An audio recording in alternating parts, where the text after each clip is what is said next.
3 days before what should have been the happiest day of my life, I discovered that my fiancé Marcus had turned our wedding into my worst nightmare. But let me start from the beginning, because this story isn't just about betrayal, it's about finding your voice when everyone expects you to stay silent. Hey everyone watching, I know you're probably listening to this while doing dishes, commuting, or trying to fall asleep. Wherever you are in the world right now, drop a comment and let me know. I love connecting with people who understand that sometimes life throws you curveballs that change everything. And if you're here for stories like this, real, raw, and unfiltered, make sure to check the description box below. I promise you won't be disappointed. My name is Rebecca Chen, and I'm 34 years old. I live in Portland, Oregon, where the rain matches my mood more often than I'd like to admit. 2 years ago, I thought I had everything figured out. I was marrying Marcus Westfield, a successful marketing executive who looked perfect on paper and even better in person. 6'2", sandy brown hair that always fell just right, and a smile that made my grandmother blush every time she saw him. Marcus and I met at a coffee shop in the Pearl District. I was struggling with my laptop, trying to finish a freelance graphic design project that was already 3 days late. The Wi-Fi kept cutting out, and I was about to have a complete meltdown when this gorgeous man appeared at my table with a fresh cup of coffee and an extension cord. "Thought you might need this," he said, plugging in my laptop. "I'm Marcus. And you look like you're about to throw that computer through the window." I laughed despite myself. "Rebecca. And you're not wrong. This deadline is going to kill me." He sat down across from me, uninvited but somehow welcome. "What kind of design work do you do?" For the next 3 hours, we talked about everything.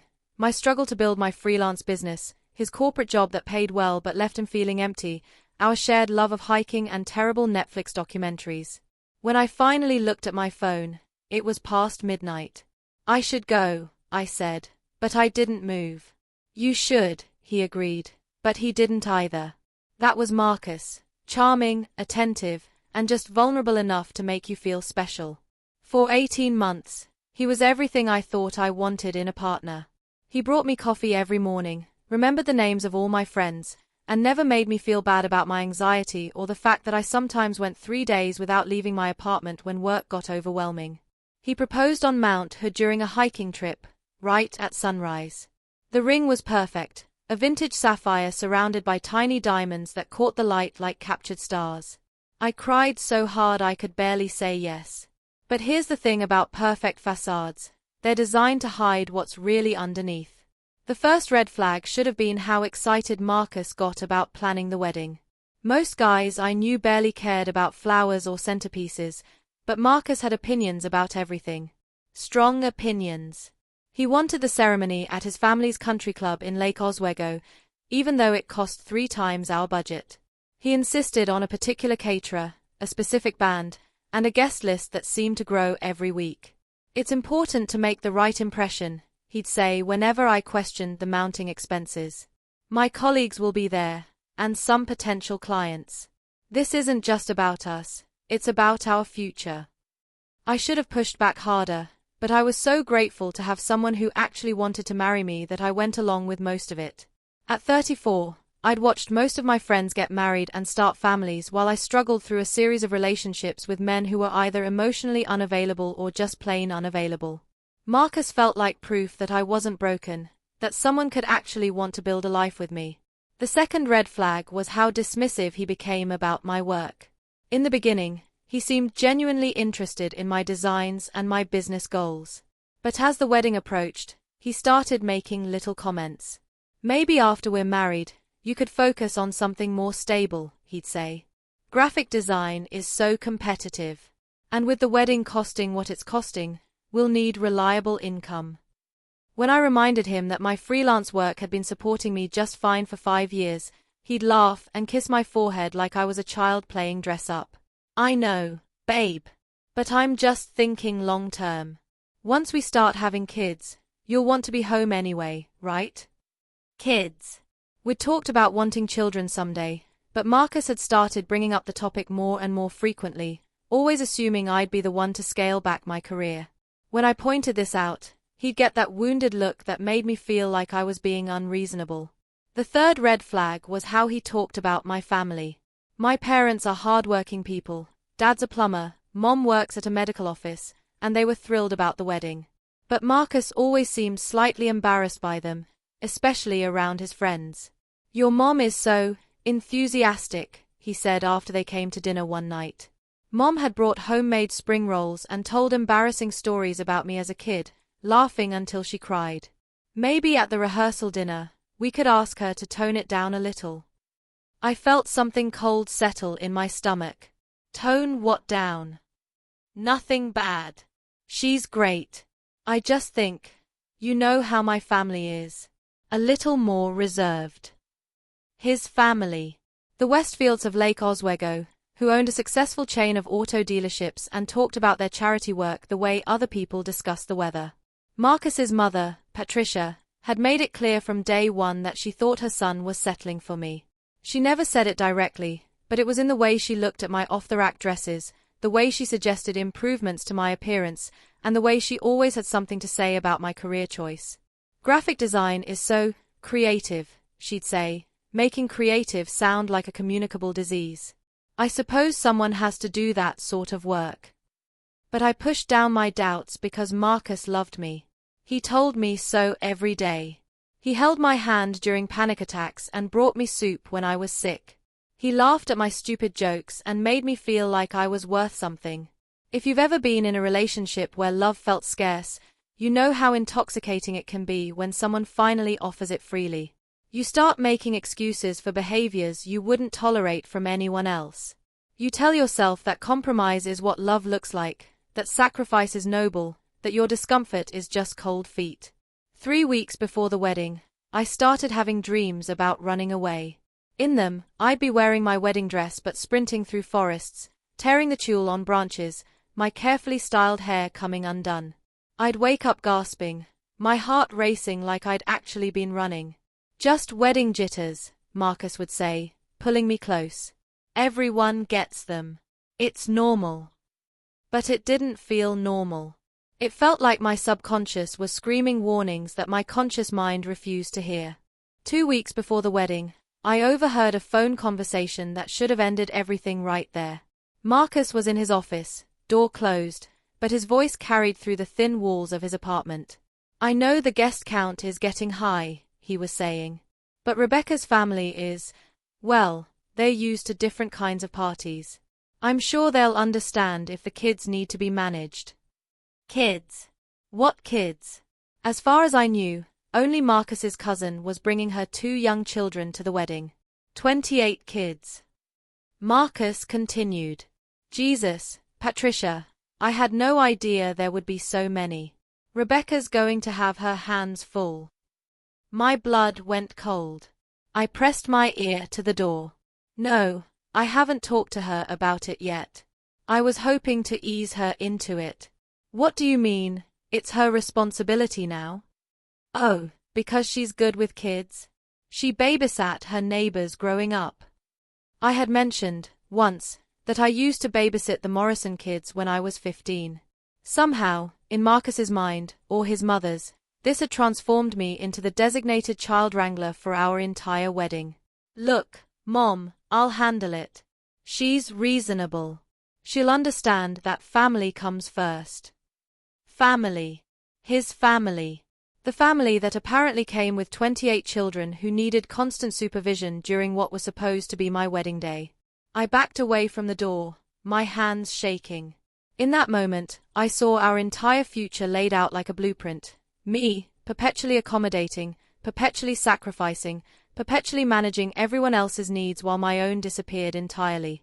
But I didn't confront him. Not yet. Instead, I started paying attention in ways I hadn't before. I started listening to the words he didn't say, noticing the assumptions he made, cataloguing every small dismissal and casual disregard. And that's when I began planning something Marcus Westfield never saw coming. The morning after I overheard Marcus's phone conversation, I woke up feeling like I was seeing the world through different eyes. Have you ever had one of those moments where something shifts inside you, and suddenly you can't unsee what's been right in front of you the whole time? It's like being nearsighted your whole life and putting on glasses for the first time. Everything comes into sharp, almost painful focus. I made coffee and sat at Marcus's kitchen table, staring out at the manicured lawn of his condo complex. Everything about his life was so perfectly controlled, so carefully curated. Even his coffee mugs matched. Even his bookshelf was organized by color rather than subject, because aesthetics mattered more than content. When he emerged from the bedroom, hair perfect despite having just woken up, I almost asked him directly about the phone call.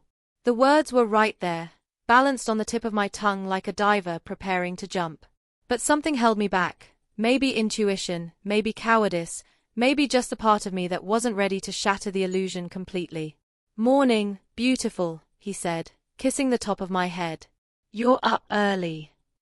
"Couldn't sleep," I said, which was true. "Wedding stress, I guess." He poured himself coffee and sat across from me, checking his phone almost immediately. This had become his routine, a quick good morning, then straight to his emails. I used to find it endearing, how dedicated he was to his work. Now I wondered if he was just avoiding real conversation. "Actually," I said, keeping my voice light, "I was thinking about the wedding. Have you heard back from everyone about their RSVPs? I lost count of how many people are coming." Marcus looked up from his phone, but his eyes had that glazed quality that meant he wasn't really listening. "Oh, you know how these things go. People wait until the last minute. But I think we're looking at around 150. That's a lot more than we originally planned." "Yeah, well." He shrugged. "My mom had some last-minute additions to the list. Old family friends, some business associates. Don't worry about it. The venue can handle it." "What about kids? Are people bringing children?" I watched his face carefully as I asked this, looking for any sign of discomfort or deception. For just a moment, maybe half a second, his expression flickered. Then the smooth, reassuring smile was back. "A few, probably. Nothing we can't handle." "A few." He'd said 28 on the phone. That afternoon, I decided to do something I'd never done before. I called Marcus's mother directly. Patricia Westfield answered on the second ring, her voice crisp and professional even when greeting her future daughter-in-law. "Rebecca, how nice to hear from you. Is everything all right?" "Oh yes, everything's fine. I was just calling about some wedding details. I'm trying to finalize a few things, and I wanted to check about the children who'll be attending." There was a pause. In that pause, I heard volumes. "Well," Patricia said slowly, "I was actually planning to discuss that with you soon. We've had quite a few family members confirm that they'll be bringing their little ones. I hope that's not a problem." "How many children are we talking about?" Another pause. Longer this time. "I haven't done an exact count, but I'd estimate somewhere around 25 or 30. 30. My heart started racing, but I kept my voice steady. "That's quite a few. Will their parents be supervising them during the ceremony and reception?" "Oh, darling." Patricia's laugh had sharp edges. "You know how weddings are. The adults want to enjoy themselves, have a few drinks, catch up with old friends. Children can be so disruptive if they're not properly managed." "Properly managed? By whom, exactly?" "I was thinking," she continued, "that since you're so good with children, Marcus mentioned you used to babysit, perhaps you could keep an eye on them during the festivities. Make sure they're entertained, you know. It would be such a help to everyone." There it was. Laid out so casually, so matter-of-factly, like it was the most natural thing in the world. On my wedding day, while I should be celebrating, dancing, talking with friends and family I hadn't seen in years, I would instead be managing 30 children who weren't even mine. "I see," I said. "And Marcus is aware of this arrangement?" "Oh yes, we discussed it. He thought it was a wonderful idea. He said you'd be perfect for it." "Perfect for it?" "Perfect for sacrificing my own wedding experience so that his extended family could party without worrying about their kids." "Well," I said, my voice somehow still steady, "I'll certainly think about it." Wonderful. I knew you'd be reasonable about this. It's so important that family comes first, don't you think? Family. There was that word again. After I hung up, I sat in my car outside the coffee shop where Marcus and I had first met, trying to process what I'd just learned. It wasn't just that they expected me to babysit on my wedding day, though that was bad enough. It was the way they discussed it behind my back, made plans for my time and energy without consulting me, and then presented it as if I should be grateful for the opportunity. If you've ever felt like you were disappearing in your own life, you know that particular kind of panic. It starts as a flutter in your chest and spreads outward until your whole body feels like it's vibrating with the need to run, to fight, to do something, anything, to prove that you still exist. But I didn't run. Not yet. Instead, I started investigating. I called the caterer, pretending to be concerned about dietary restrictions for the children. She confirmed that Patricia had ordered 30 additional kids' meals just the week before. I called the venue coordinator, asking about seating arrangements. She mentioned that Patricia had specifically requested a children's area near the back of the reception hall, away from the main festivities. Away from the main festivities. On my own wedding day. The picture that emerged was of a carefully orchestrated plan that had been developing for weeks, maybe months, without my knowledge. Marcus's family had turned my wedding into their family reunion, complete with free childcare provided by the bride. But the worst part wasn't the plan itself, it was how naturally they'd assumed I would go along with it. Not once had anyone considered that I might object to spending my wedding day managing other people's children instead of celebrating my marriage. They'd simply decided that this was my role now, and that I'd be grateful to fill it. That night, when Marcus came home from work, I was sitting at his perfectly organized dining table with a bottle of wine and 2 glasses. He smiled when he saw me. "This is nice. What's the occasion?" "I talked to your mother today." His smile faltered slightly, but he recovered quickly. "Oh? About what?" "About the children who'll be at our wedding. All 30 of them." Now the smile was completely gone. He sat down heavily, not meeting my eyes. "Rebecca, I can explain." "I'm sure you can. But first, I have a question. When exactly were you planning to tell me that I'd be spending our wedding day as an unpaid babysitter?" "It's not like that." "Then what is it like, Marcus? Because from where I'm sitting, it looks like you and your mother decided that my job at my own wedding is to manage your family's children so the adults can enjoy themselves. Is that accurate?" He was quiet for a long moment, and in that silence, I saw him making calculations. Trying to figure out how to spin this, how to make it sound reasonable, how to make me feel like I was overreacting. "Look," he said finally, "I know it sounds bad when you put it that way. But think about it practically. You're good with kids. You don't drink much, so you'll be sober enough to keep an eye on them. And honestly, with 30 kids running around, someone needs to be responsible for them." "Someone. But why me? Why not their actual parents?" "Because their parents want to enjoy the wedding too. They are family, Rebecca. This is important to them." "And I'm what? Not family?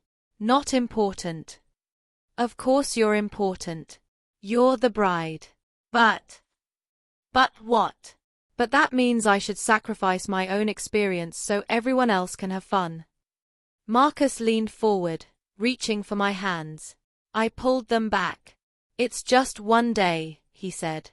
"And think about how grateful everyone will be. How helpful it would be to the family. Isn't that worth something? Isn't that worth something?" The question hung in the air between us like smoke. And suddenly, I understood something about Marcus that I'd been too in love to see before. He didn't see me as an equal partner. He saw me as a helper. A supporting character in his life story, someone whose primary value lay in how useful I could be to him and his family. My feelings, my desires, my experience of our own wedding, none of that mattered as much as keeping everyone else happy. "You know what, Marcus?" I said, standing up. "You're absolutely right. It is worth something. It's worth everything, actually." He looked confused. So you'll do it? I smiled at him, and for the first time in weeks, it felt genuine. Oh, I'll definitely do something. Just maybe not what you're expecting. And that's when I started planning my revenge. Asterisk, approx 1,550 words, asterisk. Chapter 3. The Art of Strategic Planning. Have you ever noticed how clarity can hit you like lightning? One moment you're stumbling around in the dark, confused and hurt, and the next moment everything is illuminated with crystal precision. That's what happened to me the night I finally understood what Marcus really thought of me. I drove home to my apartment. Yes, I still had my own place, which Marcus had been pressuring me to give up since we'll be living together after the wedding anyway, and for the first time in months, I felt like I could breathe properly. My little studio in southeast Portland wasn't much to look at, but it was mine. The mismatched furniture, the art supplies scattered across every surface, the coffee stains on the rug that I'd never been able to get out, it all felt like home in a way Marcus's pristine condo never had. I poured myself a glass of wine and sat cross-legged on my bed, laptop open, and started doing what I do best, research and planning. If Marcus thought he could manipulate me into being free labor at my own wedding, he was about to learn that Rebecca Chen was not the pushover he'd assumed I was. First, I needed to understand exactly what I was dealing with. I made a spreadsheet. Yes, I'm that kind of person when I'm angry, listing every detail I could remember about the wedding plans. The guest list, the timeline, the vendors, the costs. Everything. What I discovered made my stomach turn. Marcus and his mother had been making decisions about my wedding for months without consulting me. The band I thought we'd chosen together? Patricia had vetoed my preference for a jazz trio and booked a wedding band that specialized in family-friendly entertainment. The flowers I'd picked changed to something more traditional and twice as expensive. Even the cake had been switched to accommodate dietary preferences I'd never heard about. But the children's situation was just the tip of the iceberg. As I dug deeper into the details, I found evidence of a systematic pattern of dismissal and manipulation that made my blood boil. The seating chart, which I'd thought we were working on together, had been finalized without me. My family and friends were relegated to the back tables, while Marcus's business associates and extended family occupied the prime seats near the front. My college roommate Sarah, who I'd specifically asked to be seated with people she knew, was placed at a table with Marcus's elderly great-aunts. My maid of honor speech time had been cut from 5 minutes to 2 because Patricia thought people get bored with too much sentimentality. The first dance song, which was supposed to be At Last by Etta James, the song Marcus had hummed while he proposed, had been changed to Fly Me to the Moon because it was more appropriate for mixed company. Every single decision had been filtered through the lens of what would make Marcus and his family look good, what would be appropriate, what would serve their needs. I had become a prop in my own wedding, and I hadn't even realized it was happening.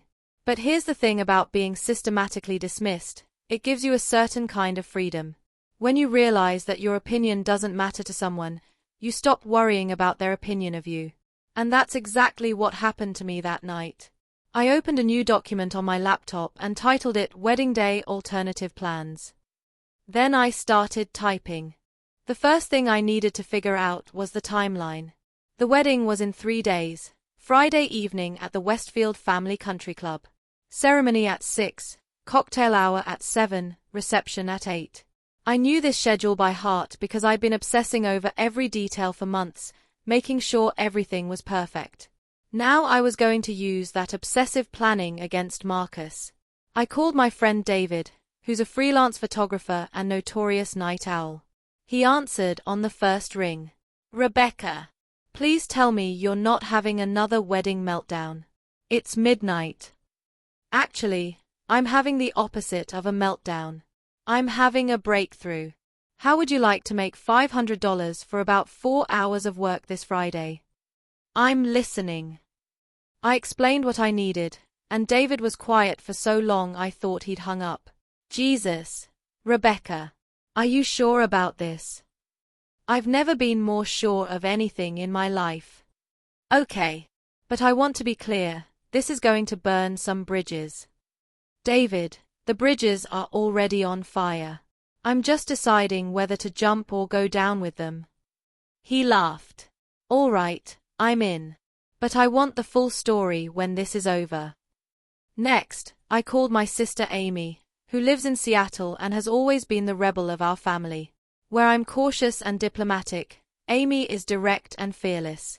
She picked up after several rings, groggy with sleep. This better be an emergency, Becca. It is. How fast can you get to Portland? Why? What's wrong? I gave her the abbreviated version of my discovery, and I could practically hear her sitting up in bed. That bastard. That absolute bastard. I never liked him, you know. Too smooth. Too practiced. Like he'd rehearsed every conversation. Can you come? I need backup for Friday. Try and stop me. I'll be there Thursday night. And Becca. Yeah. I'm proud of you. It's about time you got angry.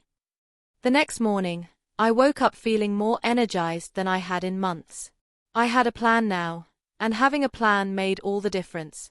I showered, put on my favorite dress, a bright yellow sundress that Marcus had once said was a little loud for a woman your age, and headed to the coffee shop where this whole story began. I ordered a large coffee and a blueberry muffin and sat at the same table where Marcus and I had met 2 years earlier. It felt symbolic somehow, like I was reclaiming that space, that version of myself who had been excited about her life before someone else started managing it for her. My phone buzzed with a text from Marcus. Hey babe, can you come by the country club today? Mom wants to show you the final setup for the kids area. The kids area. Even now, even after our conversation the night before, he was still assuming I would go along with his plan. I typed back, can't today. Working on a project. See you tomorrow. It wasn't exactly a lie. I was working on a project, the most important project of my life. I spent the rest of Wednesday making phone calls and sending emails, setting up the pieces of my plan like dominoes waiting to fall. Some people thought I was crazy. Others thought I was brilliant. A few people refused to help, worried about the potential fallout. But enough people said yes to make it work. My parents called that evening, excited about the wedding. Are you ready, honey? Mom asked. I can't believe our little girl is getting married. I'm ready, I said, and for the first time, I meant it. Is there anything you need help with? Last-minute details. I almost laughed. If only she knew. Actually, Mom, there might be some surprises at the wedding. Some changes to the original plan. I just want you to know that whatever happens, it's intentional, okay? What kind of surprises? The good kind. The kind where people finally get what they deserve. Thursday morning brought a text from Patricia. Rebecca, dear, could you come by the club this morning? We need to go over the children's schedule and make sure you have everything you need for tomorrow. The children's schedule. They had created a schedule for me to manage 30 kids without even asking if I was willing to do it. Instead of responding, I drove to the country club. Not to meet with Patricia, but to take one last look at the venue where I was supposed to promise to love, honor, and obey a man who saw me as hired help. The Lake Oswego Country Club was everything you'd expect from a place that charged $50,000 for a wedding, manicured lawns, crystal chandeliers, and staff who spoke in hushed, reverential tones about the sacred institution of marriage. I walked through the main ballroom, where round tables draped in ivory linens were being set up around a dance floor that gleamed like glass. In the corner, near the service entrance, was a cluster of smaller tables with plastic tablecloths and child-sized chairs. The kids' area. Complete with a box of coloring books and a basket of cheap toys from the dollar store. This was where I was supposed to spend my wedding reception. Watching other people's children color pictures of puppies while my husband danced with his family and impressed his business associates. I took a photo of the kids' area with my phone. Then I took photos of everything else, the main tables, the flowers, the place cards with their careful calligraphy. Evidence of the life I was about to walk away from. That afternoon, Amy arrived from Seattle with a suitcase and a bottle of expensive champagne. For after, she said, hugging me tight. When this is all over and you're free. You really think I'm doing the right thing? Becca, I think you're doing the brave thing. And sometimes that's more important than the right thing. We spent Thursday evening going over the plan one more time, making sure every detail was perfect. Amy kept laughing and shaking her head. I can't believe you're actually going through with this. I can't believe it took me this long to figure out I needed to. Friday morning arrived grey and rainy, which felt appropriate. Marcus called at 8 a.m., his voice tight with stress. Rebecca, where are you? My mom is looking for you. She wants to run through the children's activities one more time. I'm getting ready, I said. I'll see you at the ceremony. But the rehearsal, we need to. Marcus, I've been to enough weddings to know how this works. Walk down the aisle, say the words, kiss the groom. I think I can manage it without a rehearsal. There was a pause.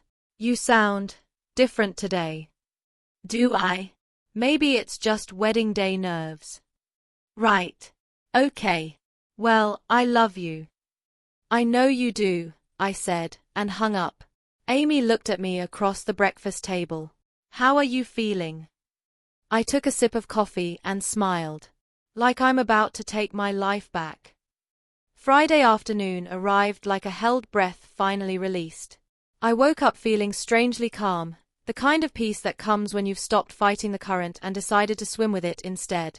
Amy was already up, sitting at my kitchen table with coffee and her laptop, making final arrangements for what we'd started calling Operation Freedom. The photographer confirmed he'll be in position by 5:30, she said. And your friend Sarah said she's ready with the backup plan if you change your mind at the last minute. I shook my head.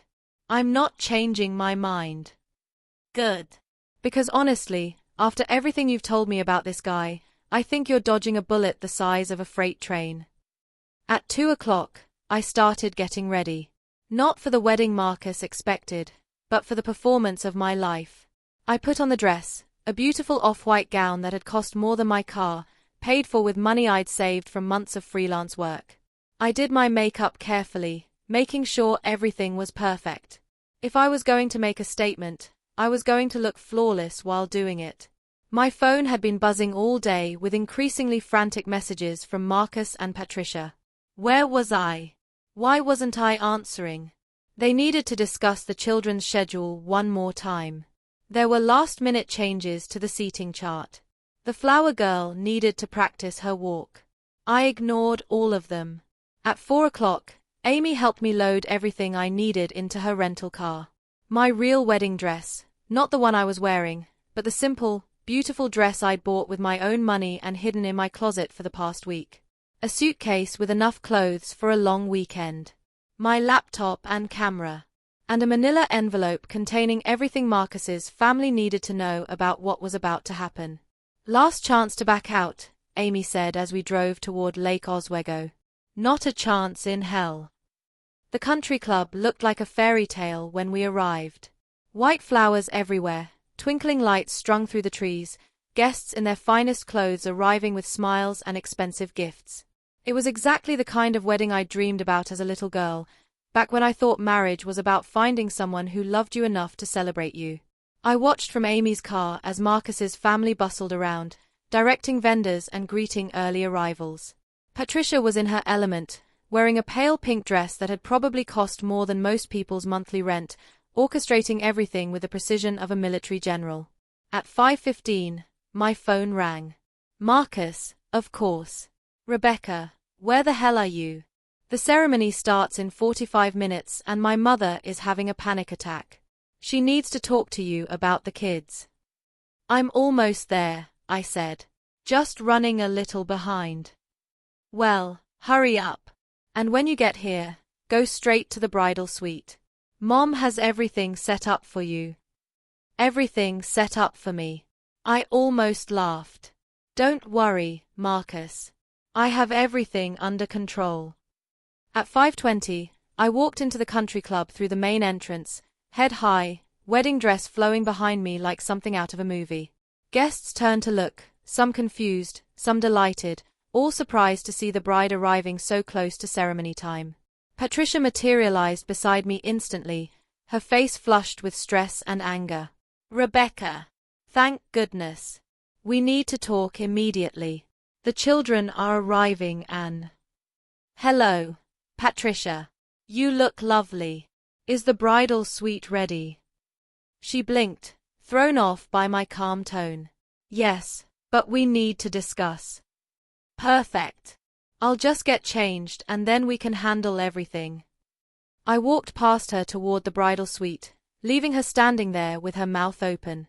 Behind me, I could hear her heels clicking on the marble floor as she hurried to catch up. The bridal suite was exactly what you'd expect from a country club that charged $50,000 for weddings: thick carpet, gilt mirrors, and enough flowers to stock a funeral home. Laid out on the vanity were hair accessories, backup makeup, and a printed schedule titled Children's Activities, Rebecca's Responsibilities. I picked up the schedule and read through it, my anger crystallizing into something sharp and focused. They had planned every minute of my wedding day around managing their children. During the ceremony, I was supposed to watch for disruptive behavior. During cocktail hour, I was responsible for keeping the children entertained and quiet. During dinner, I was expected to ensure proper eating behavior and clean up any messes. The reception dancing was blocked out as children's activity time, Rebecca supervising. My wedding reception turned into a babysitting job. Patricia burst through the door behind me, still talking. And little Timothy has a peanut allergy, so you'll need to watch what he eats. And Sarah's children get overstimulated easily, so if they start acting up you'll need to take them outside, Anne. Patricia, I said quietly. She stopped mid-sentence. I need you to listen to me very carefully. I turned to face her, still holding the schedule. Her eyes went to the paper in my hands, and for the first time since I'd known her, Patricia Westfield looked uncertain. I found this very interesting reading, I said, waving the schedule. Especially the part where you've planned out every minute of my wedding day around babysitting duties I never agreed to. Now, Rebecca, let's not be dramatic. Dramatic. I laughed, and the sound seemed to surprise both of us. Patricia, you and your son decided that my wedding day should be spent managing 30 children so your family could party without responsibility. And you did this without asking me. Without even telling me until 3 days ago. Her face was turning red. Family obligations are not my obligations. These aren't my children, Patricia. They are not my responsibility. And this is my wedding day. You're being selfish. Am I? Let me ask you something. On your wedding day, did you spend the reception babysitting other people's children? She opened her mouth, then closed it. I thought not. So why exactly is it selfish for me to want the same thing you had, a chance to celebrate my own marriage? Because that's what being part of a family means. Sacrifice. Putting others first. Others. Not myself. Never myself, right? I set the schedule down on the vanity and looked at Patricia in the mirror. Here's what's going to happen. I'm going to go out there and handle this situation in my own way. You're going to let me do that without interference. And if you don't like how I handle it, you can blame yourself for creating this mess in the first place. You can't speak to me like this. Actually, Patricia, I can. Because in about 20 minutes, I'm going to be your daughter-in-law. And daughters-in-law get to speak their minds. I moved toward the door, but she stepped in front of me. Where are you going? The ceremony starts in 15 minutes. I know exactly what time it is. And I know exactly where I'm going. I pushed past her and walked back into the main hallway, where guests were beginning to move toward the ceremony space. I could see Marcus near the altar, adjusting his tie and talking to the minister. He looked nervous but happy, completely unaware that his world was about to implode. At 5:45, I positioned myself at the back of the ceremony space, just out of sight behind a pillar decorated with white roses. The guests were seated, the music was playing, and everyone was waiting for the bride to make her grand entrance. Instead, I pulled out my phone and called Marcus. He answered after one ring, his voice tight with stress. Rebecca, where are you? Everyone's waiting. I'm here, Marcus. Just not where you expected me to be. What do you mean? The music started. You're supposed to be walking down the aisle. I could see him from where I stood, phone pressed to his ear, looking around frantically for any sign of me. Marcus, I need to ask you something, and I want you to answer honestly. Did you really think I would spend my wedding day babysitting 30 children? There was a long silence. Around me, I could hear guests beginning to murmur, wondering where the bride was. Rebecca, we can talk about this later. No, we can talk about it now. Did you honestly believe that I would be happy to spend our wedding reception managing other people's kids while you danced and socialized? It's just one day, and you're so good with children.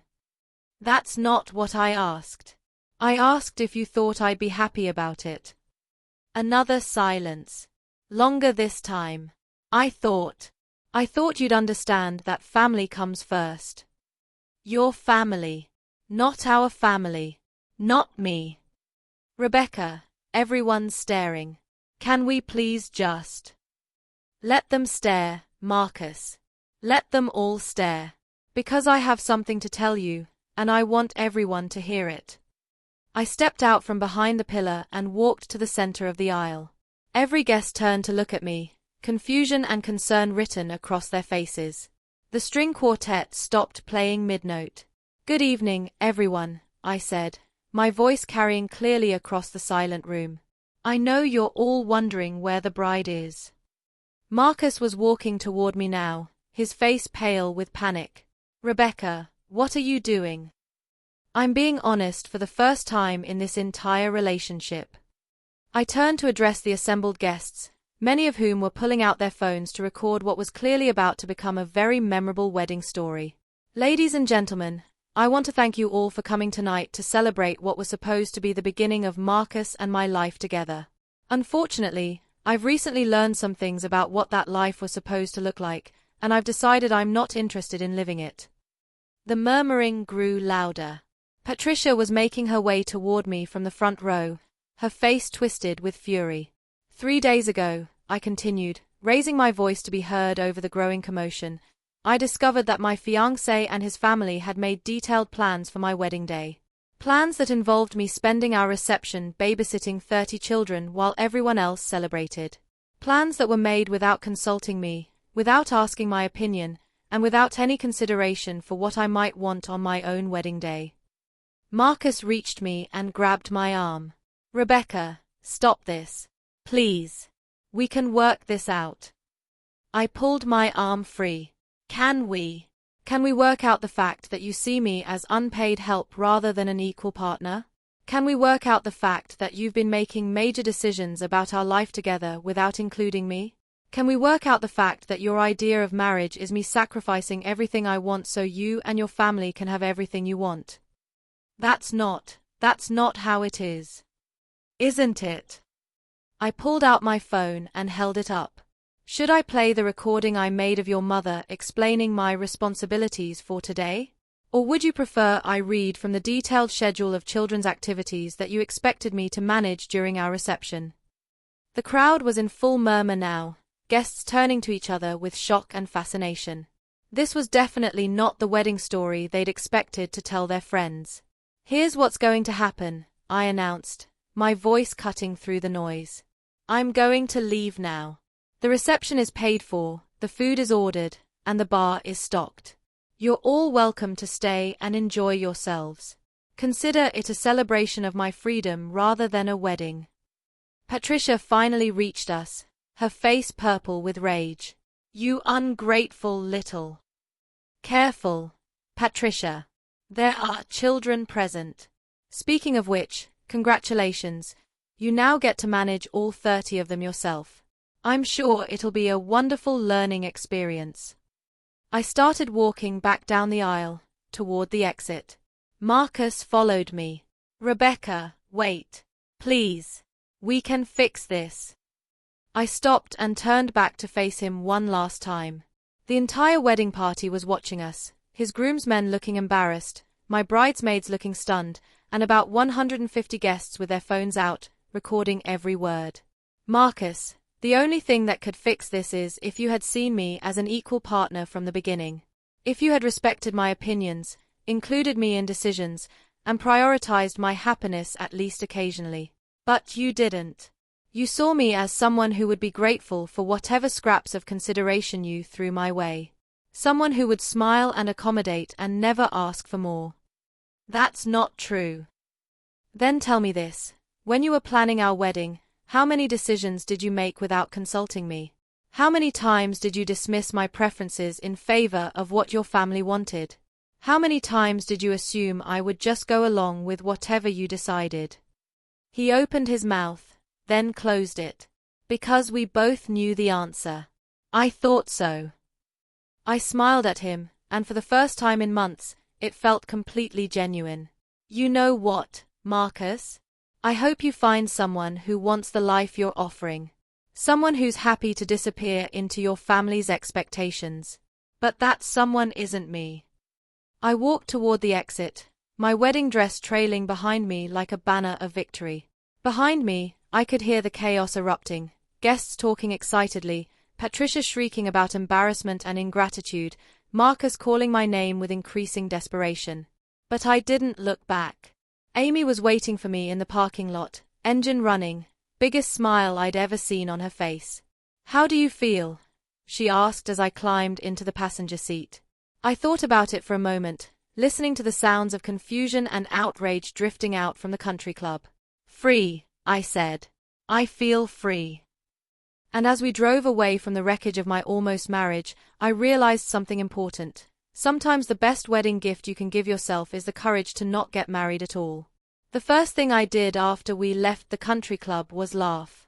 Not a polite chuckle or a nervous giggle, but a full body, tears streaming down my face, bend over in the passenger seat kind of laugh that probably made Amy worry I was having some kind of breakdown.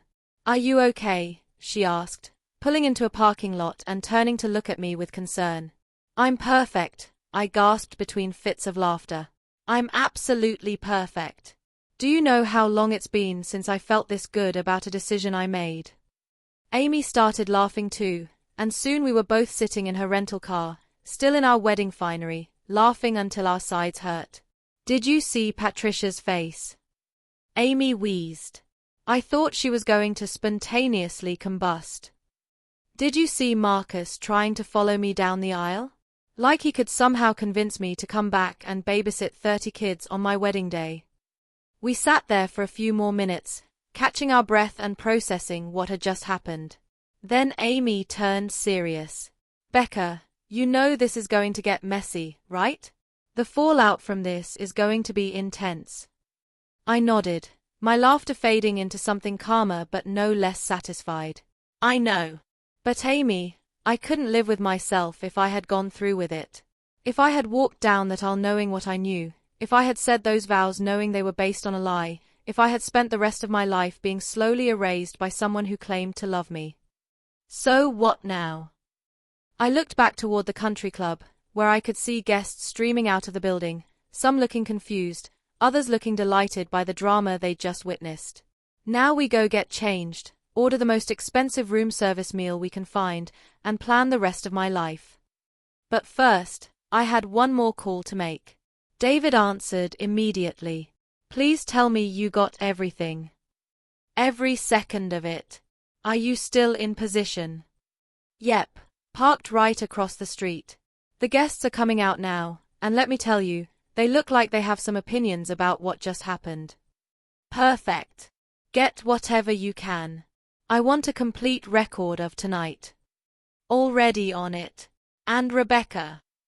Yeah. That was the most badass thing I've ever seen. I'm proud of you. Amy and I drove to the downtown Hilton, where I'd booked a suite under my maiden name earlier in the week. As we walked through the lobby, me still in my wedding dress, Amy in her bridesmaid dress, other guests stared openly. We probably looked like we were fleeing from some kind of romantic comedy gone wrong. Which, in a way, we were. The suite was beautiful, floor-to-ceiling windows overlooking the city, a king-size bed with crisp white linens, and a bathroom bigger than my entire apartment. I'd paid for it with money from my freelance business, and it felt like a small act of rebellion in itself. The first thing I did was take off the wedding dress.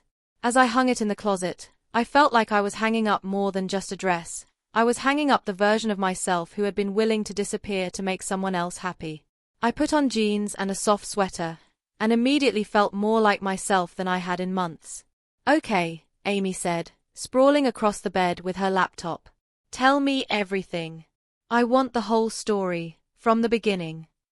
So I told her. Everything. The phone call I'd overheard, the conversation with Patricia, the systematic way my wedding had been turned into a family management service without my knowledge or consent. Amy got angrier and angrier as I talked. "I can't believe you put up with this for as long as you did," she said finally. "I almost didn't put up with it at all. I almost went through with the wedding anyway." "What changed your mind?" "I thought about it. I think it was the schedule. Seeing my entire wedding day planned out as a babysitting assignment, with my happiness completely absent from the equation. It made me realize that this was never going to be a marriage between equals. It was going to be Marcus having a life, and me helping him manage it. My phone had been buzzing constantly since we left the country club. Texts from Marcus, calls from Patricia, messages from friends who'd been at the wedding asking if I was okay. I'd been ignoring all of them, but finally decided it was time to see what the aftermath looked like. 47 missed calls, 63 text messages, and a voicemail box that was completely full. "This is going to be fun," I said, showing Amy the notification screen. "Want to listen to them together?" I nodded, and we spent the next hour going through the messages. They ranged from confused, "Rebecca, what happened? Are you okay?" to angry, "How could you embarrass Marcus like that?" to supportive, "Girl, I saw what happened and I am here for it." Marcus had called 18 times. His messages started apologetic and became increasingly desperate. "Rebecca, please call me back. We can work this out. I know you're upset, but walking out like that wasn't fair to anyone. My mother is hysterical. The least you could do is call and explain yourself. Everyone is asking questions I don't know how to answer. Please, just call me back. We can fix this." Patricia's messages were less apologetic. "Rebecca, your behavior tonight was absolutely unacceptable. You've embarrassed my family and ruined an expensive event. I don't know what's gotten into you, but this tantrum needs to stop immediately. You owe Marcus and this family an explanation and an apology." But the message that surprised me most was from Marcus's cousin Jennifer, who I'd always thought didn't particularly like me. "Rebecca, I was at the wedding tonight and I just want you to know that I think you're incredibly brave. I've been married to a Westfield man for 12 years, and I know exactly what you were walking away from. Good for you for having the courage I never had." Amy read that one over my shoulder. Wow. Right? Maybe I wasn't as crazy as I thought. The messages from my friends were universally supportive, once they understood what had really happened. Sarah, my maid of honor, sent a particularly satisfying text. "I knew something was off about this whole wedding situation. The way they kept changing things without asking you, the way Patricia talked to you like you were the hired help. I'm so proud of you for standing up for yourself. Call me when you're ready to talk." But the most surprising messages came from people I barely knew, other guests at the wedding who had witnessed what happened and wanted to share their own stories. "I was at your wedding tonight and I had to reach out. What you did reminded me of my own first marriage, where I spent years being treated like a supporting character in my husband's life. I wish I'd had your courage to walk away before I wasted 5 years trying to make it work. My daughter was one of your bridesmaids, and she called me crying after you left, not because she was sad, but because she was so inspired by what you did. She's been in a relationship where she feels invisible, and seeing you stand up for yourself gave her the push she needed to have some difficult conversations." Reading those messages, I realized something important. My wedding day disaster hadn't just been about me. It had been about every woman who had ever felt pressured to make herself smaller to accommodate someone else's expectations. By 11 p.m., Amy and I had ordered room service, the most expensive items on the menu, naturally, and were sitting on the bed with our laptops, going through social media to see if any footage from the wedding had made it online. It had. Oh, it definitely had. David had done his job perfectly. There were professionally shot photos of me walking down the aisle in reverse, my wedding dress flowing behind me like something out of a movie. There was video of my speech to the assembled guests, my voice clear and steady as I explained exactly why I was walking away. But what surprised me were the videos that other guests had taken. Dozens of them, from different angles, showing different moments of what people were already calling the wedding walkout of the year. The comments were overwhelmingly supportive. This woman is my hero. I wish I'd had this much courage in my 20s. The audacity of expecting someone to babysit 30 kids at their own wedding, she was right to run. That speech was everything. I hope you find someone who wants the life you're offering, but that someone isn't me. Iconic. Anyone else notice how the groom didn't even try to deny what she was saying? He knew she was right. Amy was reading over my shoulder. You're going viral, you know. Is that good or bad? Depends on your perspective, I guess. But judging from these comments, a lot of people think you're a hero. I scrolled through more of the responses, amazed by how many women were sharing their own stories of relationships where they'd felt invisible, marriages where they'd been expected to sacrifice everything for someone who wouldn't sacrifice anything for them. Maybe that's the real reason I did it, I said, thinking out loud. Not just for me, but for everyone who's ever felt like they were disappearing in their own life. Around midnight, Amy fell asleep, exhausted by the emotional roller coaster of the day. But I was wide awake, energized by the sense of possibility that had opened up in front of me. I stepped out onto the balcony overlooking downtown Portland and called David. "How's our runaway bride doing?" he answered. "Better than I've felt in years. Did you get everything we talked about?" "Oh, I got more than we talked about. The aftermath was even more dramatic than your exit. Want to hear the details?" I settled into one of the balcony chairs. "Tell me everything." "Well, after you left, there was about 5 minutes of complete chaos. People didn't know whether to leave or stay. Marcus was just standing there looking shell-shocked, and Patricia was having what I can only describe as a complete meltdown." "What kind of meltdown?" "The kind where she was screaming about ungrateful girls and wasted money and family embarrassment. It was not a good look, especially with all those phones recording everything." I felt a small twinge of guilt, which I immediately pushed away. Patricia had created this situation by treating me like hired help. The embarrassment was a consequence of her own actions. What about Marcus? That's where it gets interesting. After the initial shock wore off, he started trying to salvage the situation. He got up in front of everyone and tried to give this speech about how you were just having cold feet and you'd work things out. "Oh no. Oh yes." And that's when his cousin Jennifer stood up and said, and I quote, "Marcus, she just told everyone that you expected her to babysit 30 children at her own wedding. Maybe the problem isn't cold feet." I laughed despite myself. She said that in front of everyone. In front of everyone. And then other people started speaking up, asking questions about this whole babysitting arrangement. Turns out, a lot of the guests didn't know about it either, and they were not impressed when they found out. What happened then? Patricia tried to defend it, saying that family members should help each other and that you were being selfish.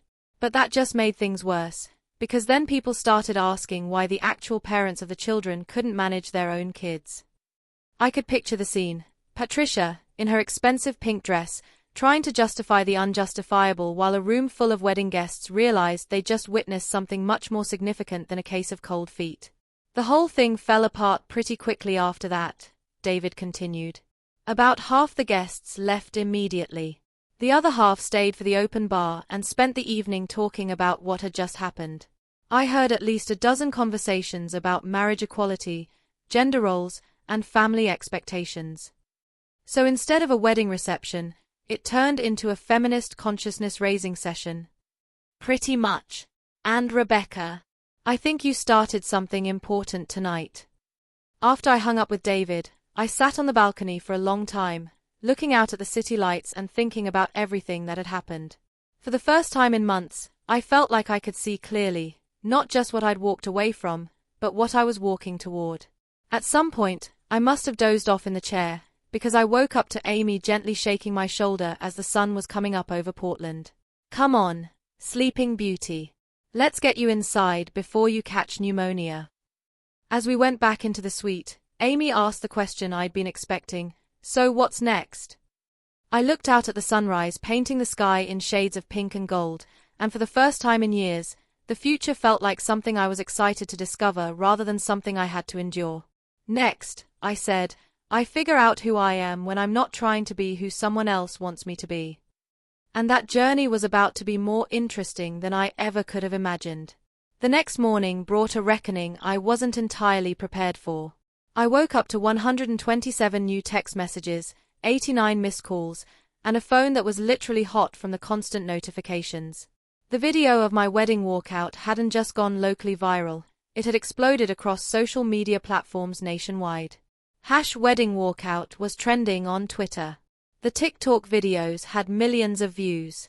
And apparently, I'd become the unofficial poster child for standing up to unreasonable relationship expectations. Amy was already awake, sitting cross-legged on the bed with her laptop and 2 cups of coffee from the hotel's room service. Good morning, internet sensation, she said, handing me a cup. How does it feel to be famous for all the right reasons? I took a long sip of coffee and tried to process the surreal reality of my situation. 12 hours ago, I'd been Rebecca Chen, unknown graphic designer from Portland. Now I was wedding walkout woman, and apparently everyone had an opinion about what I'd done. Show me the worst of it, I said. Amy grimaced. You sure you want to see this first thing in the morning? Rip the Band-Aid off. She turned her laptop toward me, and I saw myself trending on Twitter alongside comments that ranged from supportive to vicious. The supportive ones were beautiful, women sharing their own stories of relationships where they'd felt invisible, thanking me for giving them courage to speak up. But the negative ones were brutal. Attention-seeking behavior at its worst. Poor guy dodged a bullet. Who embarrasses their fiancé like that? This is why marriage rates are declining. Women can't compromise anymore. 30 kids isn't that many. She could have just hired someone to help. Reading those comments felt like being slapped repeatedly, but I kept scrolling because I needed to understand the full scope of what I'd unleashed. Then I found a comment thread that made me stop cold. My sister was at this wedding. Apparently, the bride's babysitting duties were just the tip of the iceberg. The groom and his family had been making decisions about her wedding for months without consulting her. Changed her flowers, her music, her seating chart, everything. The babysitting thing was just the final straw. That's not what happened at all. I know the family. The bride was being dramatic about helping with family responsibilities. She embarrassed everyone over something completely reasonable.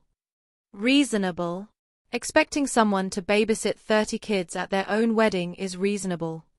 Family comes first. If she wasn't ready to be part of a family, she shouldn't have gotten engaged. The argument continued for dozens of replies, with people taking sides based on their own experiences and beliefs about relationships, marriage, and family obligations. I was watching my personal life become a cultural battleground, and it was simultaneously fascinating and terrifying. There's something else you need to see, Amy said gently. She pulled up a local news website with a headline that made my stomach drop. Local wedding turns into social media spectacle as bride walks out over unreasonable expectations. They'd interviewed several guests from the wedding, including Patricia, who had apparently given quite the performance for the cameras. Rebecca Chen humiliated my family and my son in the most public way possible, Patricia was quoted as saying. All we asked was that she help with some children during the reception. It's what family members do for each other. Her reaction was completely out of proportion and frankly showed her true character. But the article also included quotes from other guests who contradicted Patricia's version of events. I've been to a lot of weddings, And I've never seen a bride expected to work during her own reception, said one anonymous guest. When the full story came out about how many decisions had been made without consulting her, it painted a very different picture. Marcus had declined to comment, which somehow made the whole thing seem more damning. My phone rang, startling both Amy and me. It was Sarah, my maid of honor. Becca, thank God you're answering. Are you okay? This whole thing has exploded way beyond what any of us expected. I'm okay. Overwhelmed, but okay. How bad is it really? Well, depends on your perspective. From a standing up for yourself angle, you're basically a hero. From a this has gotten way bigger than anyone anticipated angle, it's a lot. Sarah filled me in on details I hadn't seen online. Apparently, the story had been picked up by several feminist blogs, relationship advice websites, and even some mainstream news outlets. People were using my story as a jumping-off point to discuss everything from wedding planning gender roles to emotional labor in relationships. The weird part, Sarah said, is how many women are saying you inspired them to have difficult conversations in their own relationships. I've gotten calls from 3 different friends who said watching your speech made them realize they'd been making themselves smaller for their partners.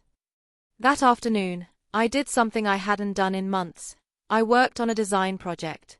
Not because I had to, not because I needed the money, but because I wanted to. I set up my laptop at the hotel's business center and lost myself in creating something beautiful for a client who actually appreciated my work. For 3 hours, I wasn't wedding walkout woman. I was just Rebecca, doing what I loved and getting paid well for it. It felt like coming home to myself. When I returned to the suite, Amy was on the phone with someone, taking notes furiously. Who was that? I asked when she hung up. A producer from Good Morning America. They want to interview you. I sat down heavily. Oh. Also, someone from the Today Show, someone from a podcast called Women Who Don't Settle, and apparently Oprah's people want to know if you'd be interested in being part of a segment about standing up for yourself in relationships. The sheer scope of what was happening felt unreal. I'd walked away from one wedding, and somehow that had turned into a national conversation about women's rights in relationships. There's something else, Amy said carefully. I've been looking through all these interview requests and media inquiries, and there's a pattern. A lot of these shows and articles want to focus on the dramatic aspect, the walkout, the viral video, the revenge angle. But some of them are really interested in the deeper story about relationship equality and emotional labor. What do you think I should do? I think you should decide what message you want to send. Because like it or not, you've become a symbol of something bigger than your individual situation. The question is, what do you want that symbol to represent?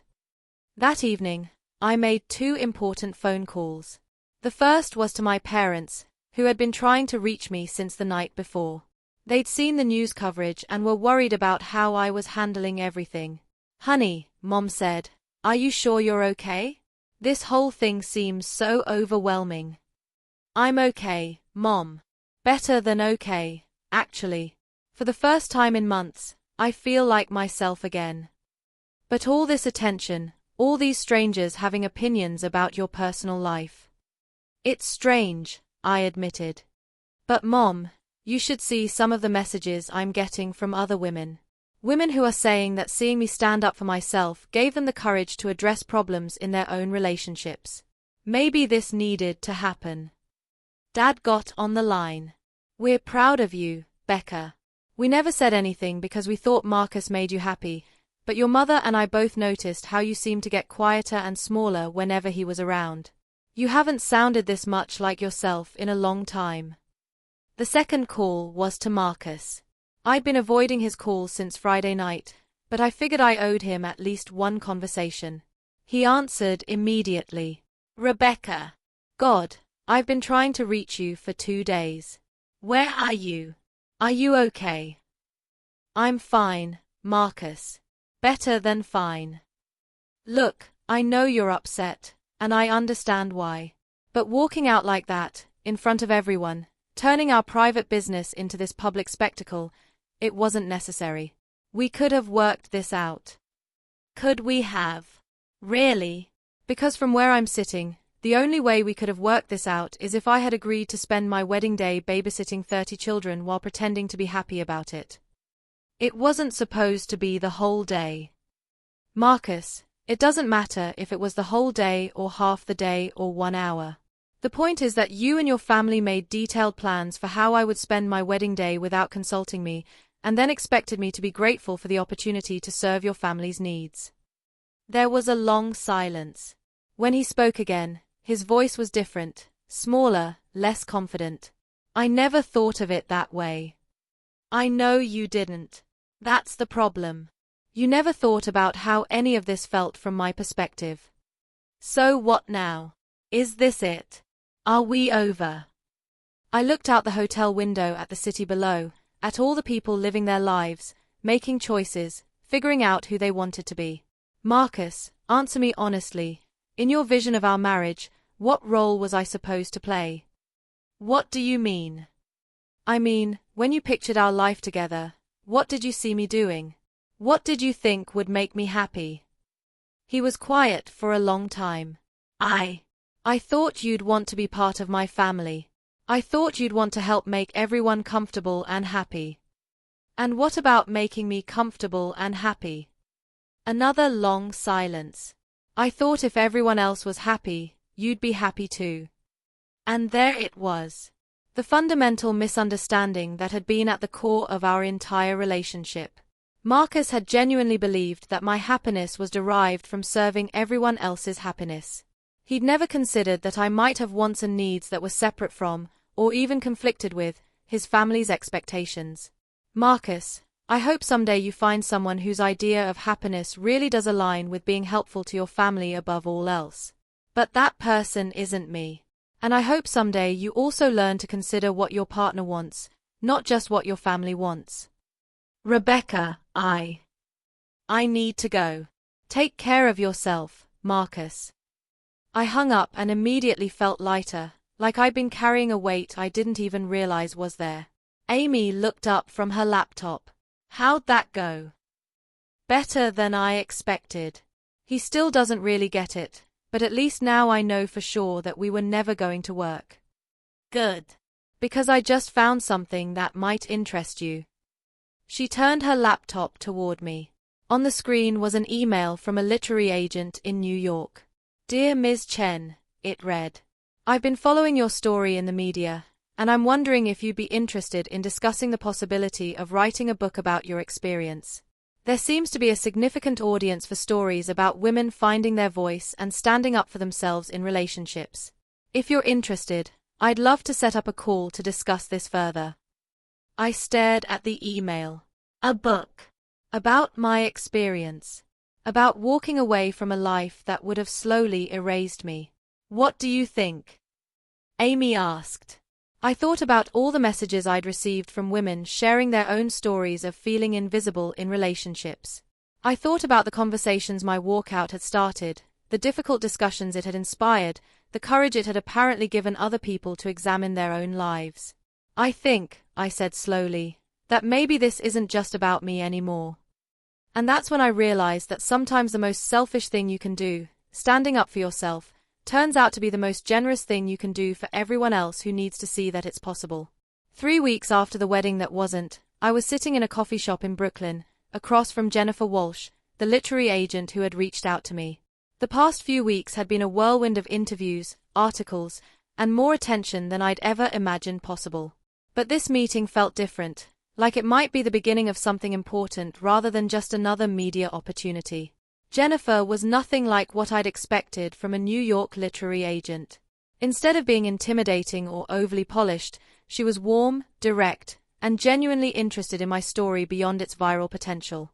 The thing is, she said, stirring honey into her tea, your story isn't really about a wedding disaster. It's about something much more universal. The way women are conditioned to make themselves smaller to accommodate everyone else's expectations. I nodded, thinking about all the messages I'd received from women who had seen themselves in my experience. But here's what I want to know, Jennifer continued. Are you ready to go deeper than the viral moment? Because writing a book means exploring not just what happened, but why it happened.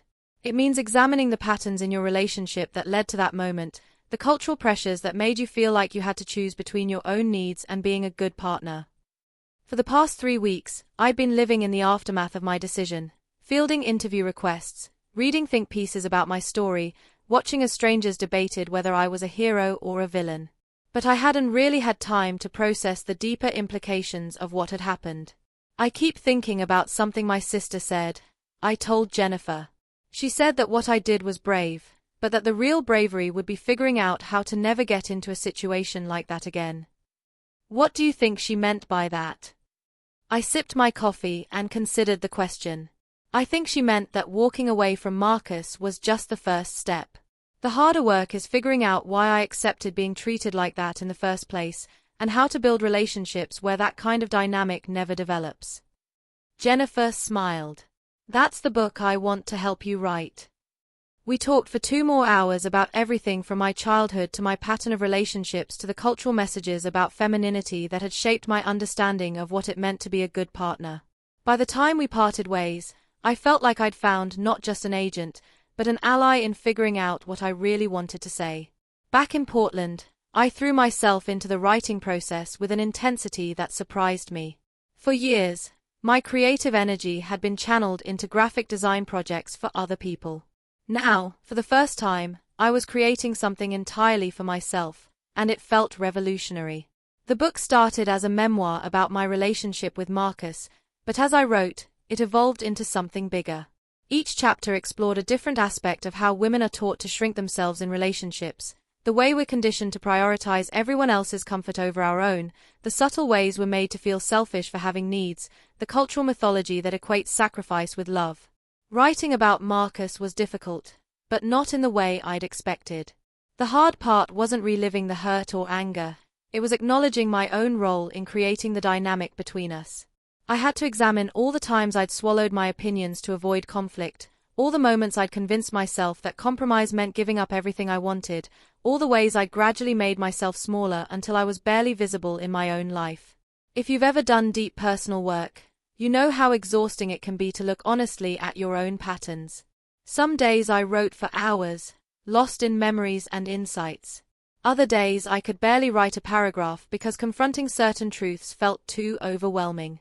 But something interesting happened as I worked on the book. I started getting clearer about what I actually wanted from life.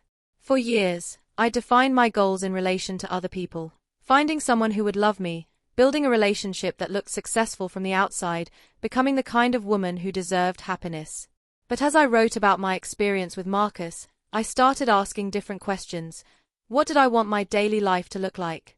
What kind of work energized me? What values did I want to live by? The answers surprised me. I wanted to build my design business into something bigger, not just taking whatever projects came my way, but specializing in working with non-profits and organizations whose missions I believed in. I wanted to travel more, to take risks, to say yes to opportunities that scared me a little. I wanted relationships, romantic and otherwise, where I could be completely myself without having to perform or accommodate or shrink. 6 months after the wedding, I got a call from Marcus. I almost didn't answer, but curiosity got the better of me. "Hi, Rebecca. I hope it's okay that I'm calling." His voice sounded different, less confident, more thoughtful. "It's okay. How are you doing?" Well, I've been doing a lot of thinking since everything happened.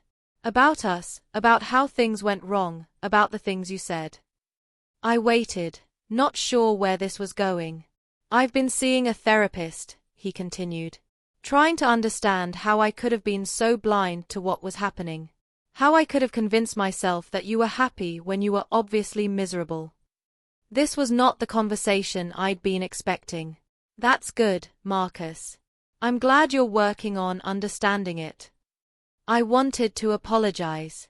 Not because I want you to take me back or anything like that. I know that ship has sailed.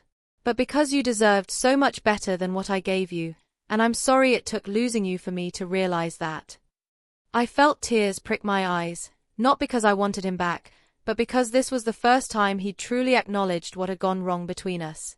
"I appreciate that," I said. "It means a lot to hear you say it." I also wanted you to know that I've been reading about the book you're writing. And I think it's important. I think a lot of people need to hear what you're saying.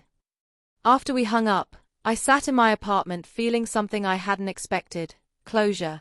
Not because Marcus had apologized, but because his apology showed that he finally understood what I'd been trying to tell him. The work he was doing to become more aware, more thoughtful, that was work he was doing for himself and future partners, not to win me back. The book came out 8 months later, titled The Space I Take Up: Reclaiming Your Voice in Love and Life. The launch was both thrilling and terrifying. I'd spent months writing about the most vulnerable parts of my experience, and now strangers were going to read about my mistakes, my insights, my journey from invisible girlfriend to woman who knew her own worth. The response was overwhelming. Women wrote to tell me about their own experiences with shrinking themselves in relationships. They shared stories of finding their voice, setting boundaries, choosing themselves. Some wrote to say they'd left relationships that were slowly erasing them. Others wrote to say they'd had difficult but necessary conversations with partners about respect and equality. But the message that moved me most came from a woman named Lisa in Ohio. Dear Rebecca, I read your book after my daughter sent it to me. I've been married for 23 years, and I realized while reading it that I haven't expressed a strong opinion about anything in the past decade.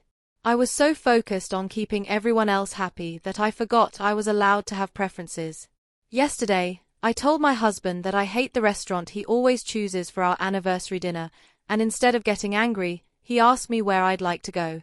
It was such a small thing, but it felt revolutionary. Thank you for reminding me that I'm allowed to take up space in my own life. Reading letters like that, I understood something important about what had happened that night at the country club. My walkout hadn't just been about me refusing to babysit 30 kids at my wedding. It had been about refusing to accept a life where my needs were always secondary, where my voice didn't matter, where I was valued only for how useful I could be to other people. And apparently, a lot of other people needed to see that it was possible to refuse those terms too. The book tour took me all over the country, speaking to audiences full of women who were hungry for permission to prioritize themselves. I talked to book clubs and college students, therapy groups, and professional organizations. Every audience was different, but the questions were remarkably similar. How do you know when compromise has become self-erasure? How do you maintain your sense of self in a relationship? How do you love someone without disappearing? But the most meaningful part of the tour happened in Portland, at Powell's Books, where I was doing my hometown reading. As I looked out at the packed audience, I saw faces I recognized. Friends who had supported me through the wedding disaster, colleagues from my design work, even a few people who had been guests at the almost wedding. And in the back row, I saw Jennifer, Marcus's cousin who had spoken up for me that night at the country club. After the reading, she came up to me during the book signing. I wanted to thank you, she said. Watching what you did that night gave me the courage to start making some changes in my own marriage.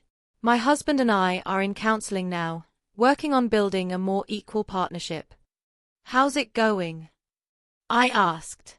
Hard, but good. Turns out, when you've been invisible for 12 years, learning to take up space again takes practice. As I signed her book, she added quietly, I also wanted you to know, Marcus is doing better. Really working on himself. He's dating someone new, and from what I can see, he's approaching it completely differently. I smiled. I'm glad. Everyone deserves a chance to grow and do better. That night, as I walked home through the familiar streets of Portland, I reflected on how much had changed since that evening 8 months earlier when I'd walked away from a life that was slowly suffocating me. I was running a successful design business that aligned with my values. I had a book that was helping women find their voices. I had relationships, with friends, family, and myself, that were built on authenticity rather than accommodation.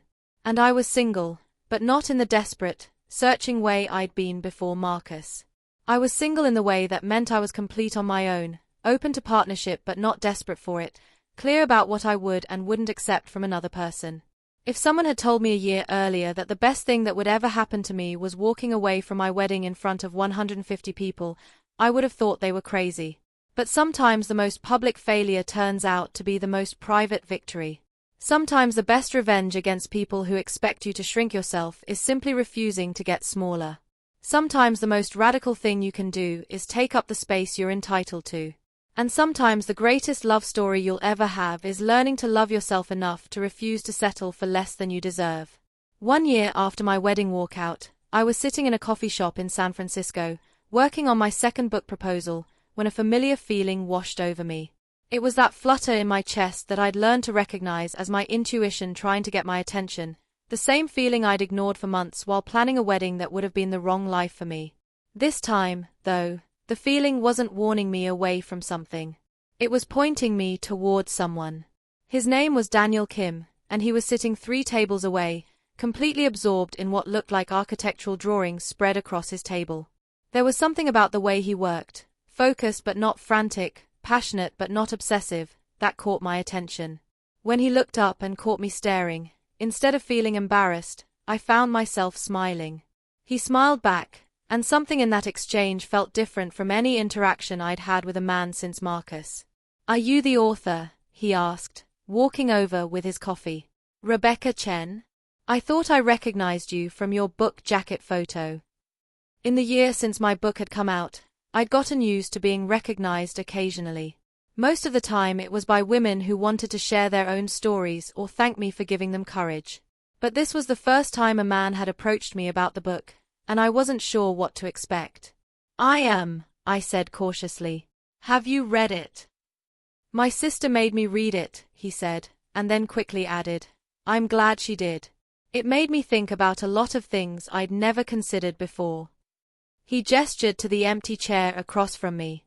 "Mind if I sit? I promise I'm not a stalker or anything. I'm just genuinely curious about your perspective on some of the relationship dynamics you wrote about." Against my better judgment, or maybe because of it, I nodded. Daniel, it turned out, was a sustainable architecture consultant who had moved to San Francisco 6 months earlier for work. He was thoughtful, funny, and remarkably comfortable discussing emotional topics that most men I'd known would have avoided. "The thing that struck me most about your book," he said, "was how you described the way your needs just gradually became invisible. I kept thinking about my last relationship and wondering if I'd done something similar to my ex-girlfriend without realizing it." "What conclusion did you come to?"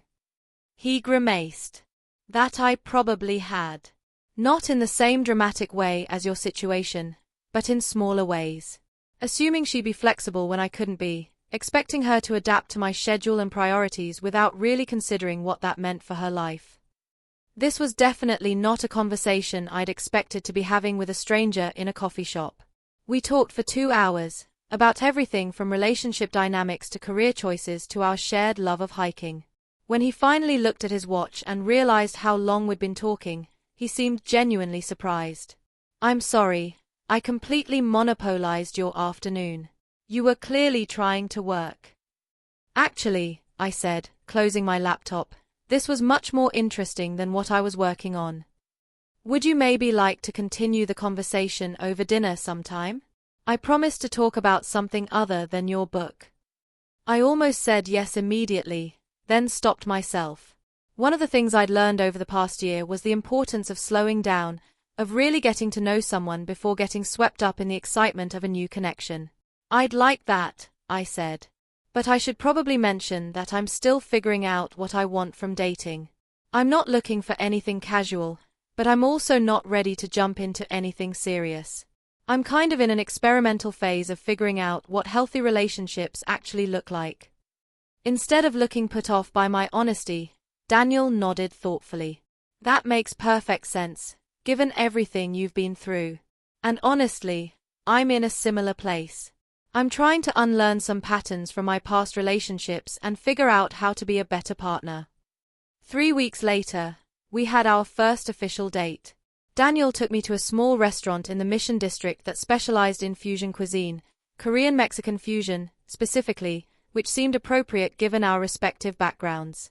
What struck me most about that first date was how comfortable I felt being completely myself. I didn't find myself softening my opinions or making myself smaller to avoid conflict. When we disagreed about something, which happened several times during dinner, Daniel seemed genuinely interested in understanding my perspective rather than convincing me I was wrong. "I'm curious," he said over dessert. "After everything you went through with your ex-fiancé, what made you decide to start dating again?" I considered the question. Honestly, I wasn't sure I wanted to. For months after the book came out, I was so focused on building my business and figuring out who I was outside of a relationship that dating felt like a distraction. What changed? I realized that avoiding relationships entirely was just another way of letting fear make my decisions for me. I don't want to end up with the wrong person again, but I also don't want to miss out on the possibility of the right person because I'm too scared to take risks. Daniel smiled. "That's very brave. Or very stupid. I haven't decided which yet." We dated slowly and deliberately. Instead of the whirlwind intensity that had characterized my relationship with Marcus, Daniel and I took time to really get to know each other. We had long conversations about our values, our goals, our non-negotiables. We talked about what we'd learned from past relationships and what we wanted to do differently. Most importantly, we talked about power dynamics and decision-making from the very beginning. "I want to be clear about something," I told him after we'd been dating for 2 months. "I will never again be in a relationship where major decisions are made without my input. I will never again pretend to be happy about arrangements I didn't agree to. And I will never again make myself smaller to accommodate someone else's family expectations." "Good," Daniel said. "I wouldn't want you to be in that kind of relationship either. And I want you to know that if I ever start treating you the way your ex did, dismissing your opinions, making decisions without consulting you, prioritizing everyone else's needs over yours, I want you to call me on it immediately. Even if it's uncomfortable. Especially if it's uncomfortable. That's probably when I'll need to hear it most." 6 months into our relationship, Daniel met my family. Unlike Marcus, who had always seemed slightly embarrassed by my parents' enthusiasm and working-class background, Daniel genuinely enjoyed spending time with them. He asked my dad detailed questions about plumbing and listened attentively to my mom's stories about her co-workers. "Your family is wonderful," he said as we drove home from dinner. "They are so warm and genuine. You don't think they are too much? Too loud? Too enthusiastic?" Daniel looked at me with confusion. "Why would I think that? They clearly love you and each other. What's too much about that?" It was such a simple response, but it highlighted something important about the difference between Daniel and Marcus. Marcus had always viewed my family through the lens of how they reflected on him. Daniel simply enjoyed them for who they were. The real test came 8 months into our relationship, when Daniel was offered a promotion that would require him to move to Seattle. "It's an amazing opportunity," he told me. "Leading the sustainability initiatives for a major firm, more money, better projects. But it would mean leaving San Francisco, and I don't want to make that decision without talking to you about how it would affect us." This was exactly the kind of situation that Marcus would have handled by making the decision first and then informing me about it later. But Daniel was approaching it as a problem we needed to solve together. "What do you want to do?" I asked. "Honestly, I want to take the job. But not if it means losing you." We spent the next few weeks having the kind of conversations I'd never had with Marcus, honest discussions about our individual goals and how to balance them with our commitment to each other. We talked about long-distance relationships, about the possibility of me relocating, about what we each needed to feel supported and valued. In the end, we decided that Daniel should take the job and that I would split my time between San Francisco and Seattle for a trial period while we figured out the next steps. "Are you sure about this?" he asked. "I don't want you to feel like you're being expected to rearrange your life for my career." "I'm not rearranging my life," I said. "I'm expanding it. My business is portable, I love Seattle, and this feels like an adventure we're choosing together rather than something one of us is imposing on the other." The difference was subtle but crucial. With Marcus, I had always felt like I was adapting to decisions he'd already made.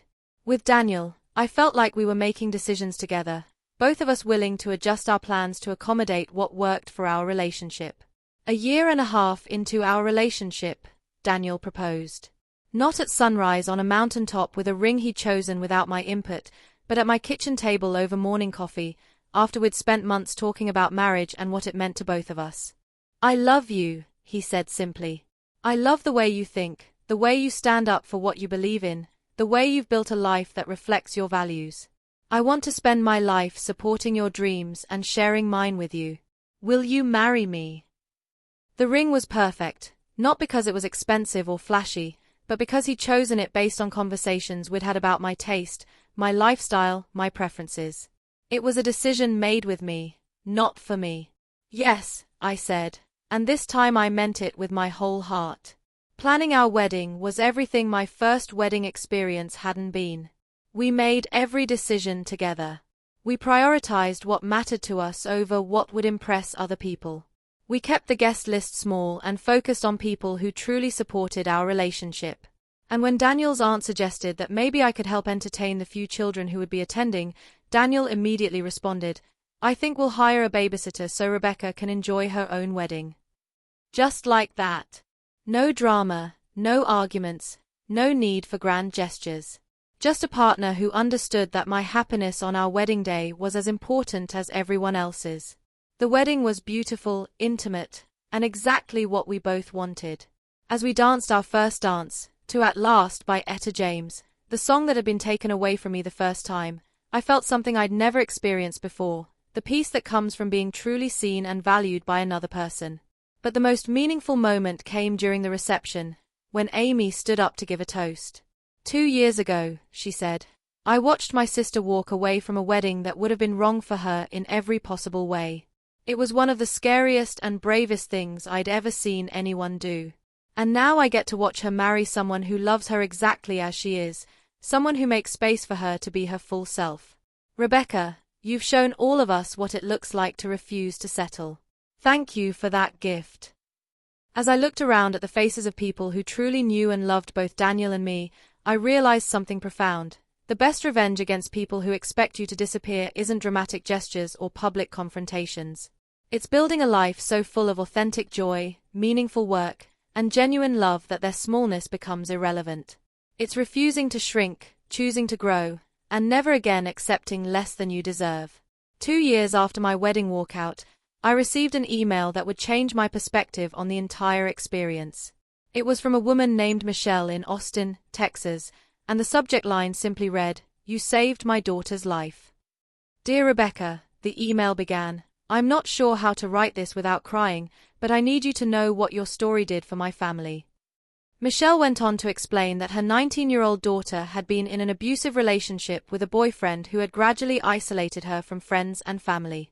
The daughter had been planning to move in with him, despite increasingly controlling behavior that had everyone who loved her worried sick. She wouldn't listen to us, Michelle wrote. Every time we tried to talk to her about how he treated her, she'd defend him and pull away from us even more. We were watching our bright, confident daughter disappear, and we didn't know how to help her.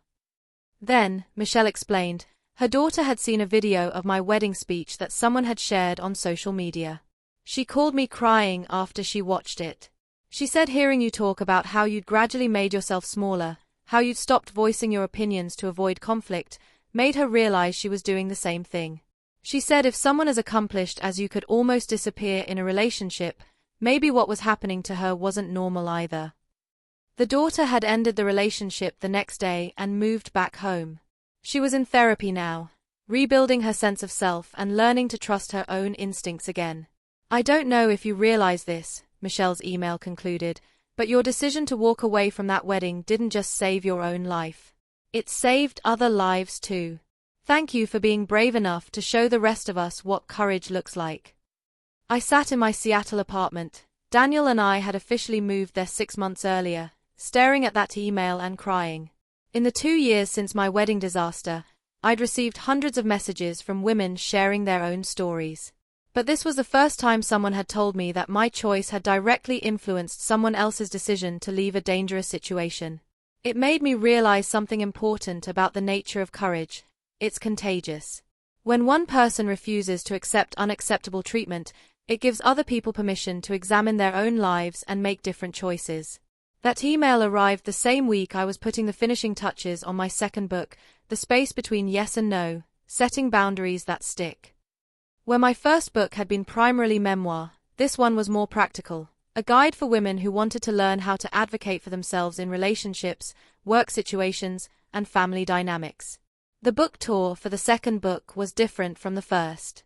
Instead of primarily speaking to audiences of women who identified with my story, I found myself addressing more diverse groups, corporate conferences about workplace equality, college campuses discussing healthy relationships, even some venues where I spoke to mixed audiences of men and women about partnership dynamics.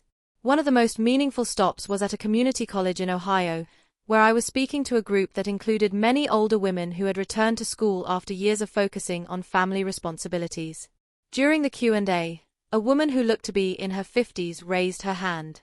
"I've been married for 28 years, she said. "I've spent most of that time putting my husband's needs first, my children's needs first, everyone's needs before my own. I'm 53 years old, and I honestly don't know what I want anymore. Is it too late to figure that out?" The question hung in the air, and I could feel the attention of everyone in the room intensely focused on my answer. "It's never too late," I said. "But I want to be honest with you. Reclaiming yourself after decades of self-sacrifice is hard work. It means disappointing people who have gotten used to you always saying yes. It means having difficult conversations with family members who might not understand why you're changing. It means figuring out who you are when you're not defined by how useful you are to other people." The woman nodded, tears in her eyes. "But here's what I've learned," I continued. "The people who truly love you want you to be happy and fulfilled. The people who only love what you do for them, well, maybe it's time to question what those relationships are really based on." After my talk, the woman approached me during the book signing. "My name is Carol," she said. "I wanted to tell you something. 6 months ago, my husband told me he didn't want me to go back to school. He said it was a waste of money at my age, that I should focus on being a good grandmother to our grandchildren instead of pursuing selfish goals." "What did you do?" "For the first time in our marriage, I said no. I told him that I was going back to school with or without his support, but I was going back. We had the biggest fight of our marriage, but I didn't back down." Carol smiled, and I could see decades of exhaustion lifting from her face. "He's still not entirely happy about it, but he's adjusting. And I'm getting straight A's in my nursing program. Turns out, when you're studying something you actually care about instead of just trying to keep everyone else happy, you have a lot more energy for learning." Stories like Carol's reminded me why I'd written the books, why I'd chosen to turn my personal disaster into something public and useful. Every woman who found her voice, every person who decided to stop shrinking themselves, every daughter who learned to recognize the warning signs of controlling relationships, they were all part of a ripple effect that had started with one moment of refusing to accept the unacceptable. But the most surprising development came 3 years after my walkout, when I received a call from Patricia Westfield. I almost didn't answer when I saw the name on my caller ID. I hadn't spoken to Marcus's mother since the night of the wedding disaster, and I couldn't imagine what she might want to discuss with me now. "Rebecca," she said when I finally picked up. "I hope you don't mind me calling. I got your number from, well, it doesn't matter how I got it. I need to talk to you." Her voice sounded different, less imperious, more uncertain. "I've been reading your books," she continued. "Both of them. And I've been doing a lot of thinking about what happened between you and Marcus, about my role in that situation. This was not a conversation I'd ever expected to have. I want to apologize," Patricia said. "Not because I'm hoping for forgiveness or because I want to make myself feel better, but because you deserve to hear it. The way I treated you, the expectations I had, the assumptions I made about what your role should be in our family, it was wrong. Completely wrong." I was quiet, not sure how to respond. "I've been watching how Marcus's relationship with his new girlfriend is going," she continued. "She's lovely, and more importantly, Marcus treats her completely differently than he treated you. He includes her in decisions, he considers her feelings, he doesn't just assume she'll go along with whatever the family wants. And watching that, I realized that the problems in your relationship weren't just his fault. I enabled them. I encouraged them. Patricia. Please, let me finish. I need to say this. I spent so many years believing that being a good wife and daughter-in-law meant sacrificing yourself for the family's needs. That's how I was raised, that's what I did in my own marriage, and I passed those expectations on to Marcus without ever questioning whether they were fair or healthy. She paused, and I could hear her taking a shaky breath. Watching him build a healthier relationship with someone else made me realize that I could have had a healthier relationship with you if I hadn't been so invested in maintaining old patterns. And I'm sorry for that. I'm sorry for treating you like help instead of family. I'm sorry for making assumptions about your time and energy. I'm sorry for expecting you to be grateful for arrangements that were completely one-sided. After we hung up, I sat in my office for a long time, processing the conversation. Patricia's apology didn't undo the hurt or change what had happened, but it did something unexpected. It closed a circle I hadn't even realized was still open. For 3 years, I'd carried a small kernel of doubt about whether I'd overreacted, whether my response had been proportional to the offense. Patricia's call finally laid that doubt to rest. Even the person who had most benefited from my silence and compliance now recognized that what they'd expected of me was unreasonable. That evening, I shared the conversation with Daniel over dinner. "How do you feel about it?" he asked. Relieved, mostly, and grateful that she was willing to examine her own behavior and take responsibility for her part in the situation. "Do you think Marcus asked her to call you?" I shook my head. No, this felt like something she needed to do for herself. And honestly, that makes it more meaningful to me. Daniel reached across the table and took my hand. "I'm proud of you, you know, for handling that call with such grace, for turning your experience into something that helps other people, for building a life that's completely your own." "We built this life," I corrected. Together, he agreed. "But you brought the knowledge of what you wouldn't accept anymore. That foundation is what makes everything else possible." That night, as I was getting ready for bed, I thought about all the ways my life had changed since that evening 3 years earlier when I'd walked away from a wedding that would have been the wrong life for me. I had a thriving business that aligned with my values. I had a book that was helping women find their voices. I had a marriage built on mutual respect and genuine partnership. I had relationships with family and friends that were based on authenticity rather than accommodation. But most importantly, I had something I'd never fully possessed before: complete confidence in my own worth and my right to take up space in the world. The woman who had almost married Marcus, who had been prepared to spend her wedding day babysitting 30 children to avoid disappointing her in-laws, felt like a stranger to me now.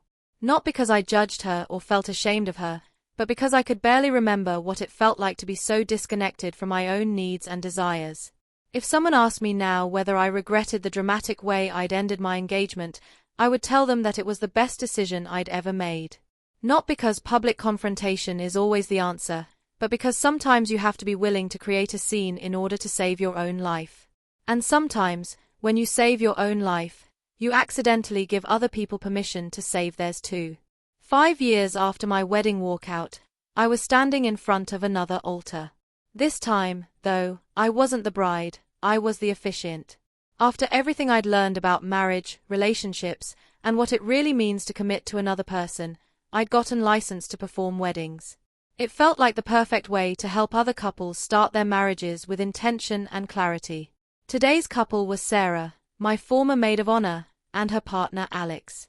Sarah had been single for years after a series of relationships with men who treated her more like an accessory than a partner. After watching my journey from invisible girlfriend to woman who knew her worth, she decided to take a break from dating and focus on building a life she loved. That's when she met Alex at a rock climbing gym. Alex was everything Sarah's previous boyfriends hadn't been: supportive of her career, genuinely interested in her thoughts and opinions, and completely comfortable with her strength and independence. "We want you to officiate," Sarah had told me 6 months earlier, "because you understand what marriage is supposed to look like when both people are actually equal partners." Now, as I stood before this small gathering of Sarah and Alex's closest family and friends, I felt the weight and joy of that responsibility. "Sarah and Alex," I began, "have asked me to speak today about love, commitment, and what it means to build a life together while remaining true to yourselves as individuals. I looked out at the assembled guests, recognizing faces from different chapters of my life. My parents, beaming with pride. Amy, now married herself to a wonderful woman named Jessica. Daniel, my husband of 2 years, smiling encouragingly from the front row. And in the back, somewhat surprisingly, Marcus. Sarah had invited him, they'd remained friendly over the years, and he'd asked her permission to attend. When she checked with me about it, I'd told her it was fine. Marcus was part of my history now, not my present, and I felt no anger or awkwardness about his presence. The thing about real love, I continued, addressing the couple, is that it doesn't require you to make yourself smaller. Real love celebrates who you are, supports your growth, and creates space for both people to flourish. As I spoke about partnership, respect, and the importance of maintaining your individual identity within a marriage, I thought about how different this ceremony was from the one that never happened 5 years ago. Here, every decision had been made jointly by the couple. The guest list reflected people who genuinely supported their relationship. The vows they'd written themselves were specific, personal, and realistic about the work that marriage requires. Sarah, I said, turning to my friend, please share your vows with Alex. Sarah took a deep breath and looked directly at her partner. Alex, I promise to love and support you while never losing myself in the process. I promise to communicate honestly, even when it's difficult. I promise to make major decisions with you, not for you. I promise to celebrate your successes, comfort you in your struggles, and always remember that we're a team. Alex's vows were equally thoughtful. Sarah, I promise to see you clearly and love what I see. I promise to share both the burdens and the joys of building a life together. I promise to respect your autonomy, support your dreams, and never take your love for granted. I promise to grow alongside you, not instead of you. As they exchanged rings, I felt a deep sense of completion. Not just because I was helping 2 people I cared about start their marriage, but because this moment represented everything I'd learned about what commitment could be when it was based on mutual respect and genuine partnership. After the ceremony, during the cocktail hour, Marcus approached me. Rebecca, he said, slightly nervously. Thank you for letting me be here today. And congratulations on everything. Your books, your marriage, your business. You look happy. I am happy, I said simply. How are you doing? Good. Really good. I'm engaged actually, to someone who probably never would have put up with the things you put up with. She made it very clear from the beginning what she expected from a partnership. He smiled ruefully. Turns out, when someone has strong boundaries from the start, it's a lot easier to build a healthy relationship. I'm glad you found each other. Rebecca, I need to say something. I know my mother apologized to you a couple of years ago, but I never did it properly. What I put you through, what my family put you through, it was wrong. You deserved so much better than what we gave you. Marcus, you don't need to. Yes, I do. Because for a long time after you left, I told myself that you'd overreacted, that you'd been dramatic, that we could have worked things out if you'd just been more patient. But the more I learned about healthy relationships, the more I realized how unfairly we treated you. You weren't being dramatic. You were being reasonable. I felt something settle in my chest that I hadn't even realized was still unsettled. Thank you for saying that. It means a lot. We stood there for a moment in comfortable silence, 2 people who had learned and grown in different directions from a shared experience that had been painful for both of us. I should let you get back to your friends, he said finally. But, Rebecca, I'm genuinely glad you walked away that night.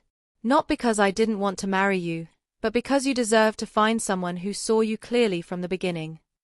As he walked away, Daniel appeared at my side with 2 glasses of champagne. Everything okay? He asked. More than okay. Perfect, actually. That evening, at the reception, I found myself reflecting on the journey that had brought me to this moment. 5 years ago, I'd been a woman so disconnected from her own needs that she'd almost spent her wedding day babysitting other people's children. Now I was someone who helped other couples start their marriages with intention and clarity. The transformation hadn't been dramatic or sudden. It had been gradual, built through thousands of small choices to prioritize my own well-being, to speak up for what I needed, to refuse arrangements that didn't serve me. During the dancing portion of the evening, Amy pulled me aside. "I have something to tell you," she said, grinning. "Jessica and I are pregnant." I squealed, actually squealed, with excitement and hugged her tightly. "How far along?" 12 weeks. We wanted to wait until we were past the first trimester to tell people. "I'm so happy for you both. You're going to be amazing parents. Actually, we were hoping you'd be the godmother. You've been such an incredible example of what it looks like to live authentically, and we want our child to have that influence in their life." Standing there with my sister, watching Sarah and Alex dance their first dance as a married couple, surrounded by people who loved and supported each other authentically, I felt overwhelmed with gratitude. Not gratitude for the pain I'd experienced. I wouldn't wish that confusion and heartbreak on anyone, but gratitude for the clarity that had emerged from it. Gratitude for the life I'd built on the other side of refusing to settle. Gratitude for the relationships that had grown from soil of mutual respect and genuine care. Later that night, as Daniel and I drove home from the reception, he asked me the question I'd been wondering about myself. "Do you ever think about what would have happened if you'd gone through with the wedding 5 years ago?" I considered it seriously. Sometimes. I think I would have been miserable, but I probably would have convinced myself I was happy for a while. I might have had children with Marcus and spent years teaching them to make themselves smaller to keep the peace. I probably would have given up my business eventually and become exactly what his family expected: helpful, accommodating, invisible. Do you think you would have eventually left? Maybe. Or maybe I would have slowly disappeared until there wasn't enough of me left to leave. The thought was sobering, but not frightening anymore. It felt like looking back at a path I'd almost taken, grateful for the fork in the road that had led me elsewhere. "Can I tell you something?" Daniel said. "I'm grateful you walked away that night. Because otherwise we never would have met." Partly that. But mostly because I'm grateful that when we met, you knew who you were and what you were worth. I'm grateful that I got to fall in love with someone who was already whole, rather than someone who was looking for another person to complete them. As we pulled into our driveway, I thought about all the ways my life had expanded since that night 5 years ago. My business was thriving. My books had helped thousands of women find their voices. I had a marriage built on genuine partnership. I was about to become a godmother to Amy's child. But more than any external success, I had something I'd never fully possessed before that night: unwavering faith in my own worth and my right to be treated with respect and consideration. The woman who had stood in that bridal suite 5 years ago, holding a schedule that mapped out her wedding day as an unpaid childcare service, had been afraid that standing up for herself would mean losing love. She'd been terrified that if she asked for too much, if she insisted on being seen and heard and valued, she would end up alone. But what she discovered was exactly the opposite.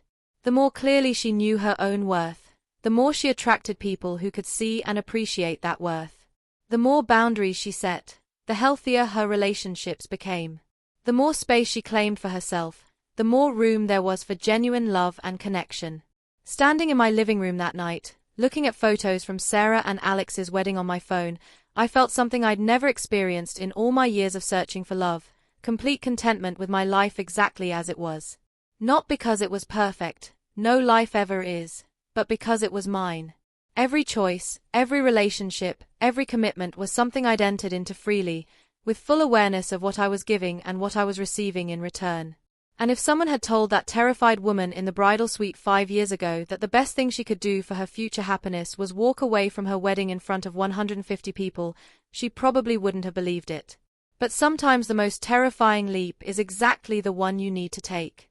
Sometimes the most selfish thing you can do, choosing yourself, turns out to be the most generous gift you can give to everyone who loves you. And sometimes the end of everything you thought you wanted is actually the beginning of everything you never knew you needed. As I got ready for bed that night, I caught sight of myself in the mirror. The face looking back at me was older than the one that had stared back 5 years ago, but it was also more alive, more confident, more authentically happy. I smiled at my reflection, remembering something I'd written in my second book. The goal isn't to never make mistakes in love. The goal is to love yourself enough to recognize when you're making a mistake, and to be brave enough to correct course before it's too late. 5 years ago, I'd corrected course in the most dramatic way possible. And every day since then had been proof that sometimes the most difficult decision you'll ever make is also the most important one. I turned off the light and climbed into bed next to Daniel, grateful for the life I'd chosen, the love I'd found, and the woman I'd become, a woman who would never again accept being treated as anything less than an equal partner in her own life.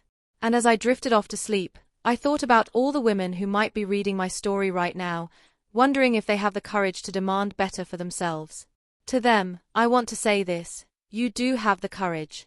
It's already inside you, waiting for the moment when you decide that your happiness matters just as much as everyone else's. When that moment comes, and I hope it comes soon, remember that the people who truly love you will celebrate your strength, not fear it. The right person will never ask you to make yourself smaller. And the life you're meant to live is the one where you get to be completely, unapologetically yourself. Now, if you've made it this far in my story, I want you to do something for me. Check the description box below this video for more stories like this. Stories of women who found their voices, who stood up for themselves, who chose courage over comfort. Because the more we share these stories, the more we normalize the idea that every person deserves to be seen, heard, and valued in their relationships. Thank you for listening to my story. Thank you for believing that you deserve better. And thank you for having the courage to take up space in your own life. You're worth it. You've always been worth it. And it's never too late to start living like you believe that.